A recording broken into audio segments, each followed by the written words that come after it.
Nangunguna, nangingibabaw ang mga istoryang puno ng inspirasyon sa Numero 1. Ito ang programang salamin ng inyong mga kwento. Nagdadala ng malalaking balita mula sa maliliit na buhay.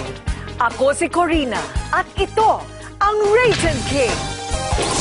Sa hirap naman nagmula ang 27 anyos na si Warren Trinidad. Sa kanilang lugar sa Davao, kilala siyang patambay-tambay lang kasama ang mga kaibigan. At dahil sa hirap, napilitang tumigil sa pag-aaral. Parang wala ng pag-asa, yun ang inaano ko sa utak ko. Pag walang pera, minsan hindi napapansin. Nag-pray talaga ako kay Lord. Sabi ko, Lord, bigyan mo na ako ng opportunity na makatulong sa magulang ko. Gusto ko rin patunayan sa kanila na meron din akong silbi. Tulad ni Drex, ang pag-aahente ang nakita ni Warren na paraan para mapaganda ang buhay ng pamilya. Nilalakad ko yun, 6 to 7 kilometers every day. Laman ng bulsa ko, 20. Kain ko sa isang araw, isang beses lang. Pero malakas ang kagustuhan ni Warren na maging numero 1 sa pinili niyang trabaho.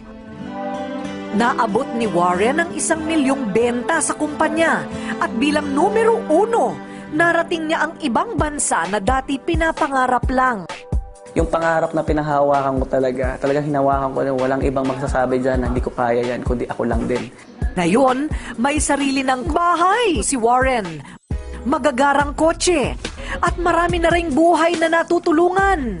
Para kina Warren at Drex, walang imposible kung gugustuhin talagang umasenso. At nang mabigyan sila ng pagkakataong maging numero 1 sa buhay, hindi nila talaga ito pinalampas.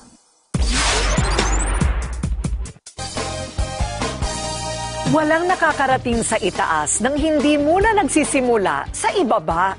Kung patuloy nating pagsusumikapang abutin ang ating sariling bituin, patuloy din tayong aakyat at mararating ang ating sariling bersyon, gaano man kasimple, ng pagiging numero 1.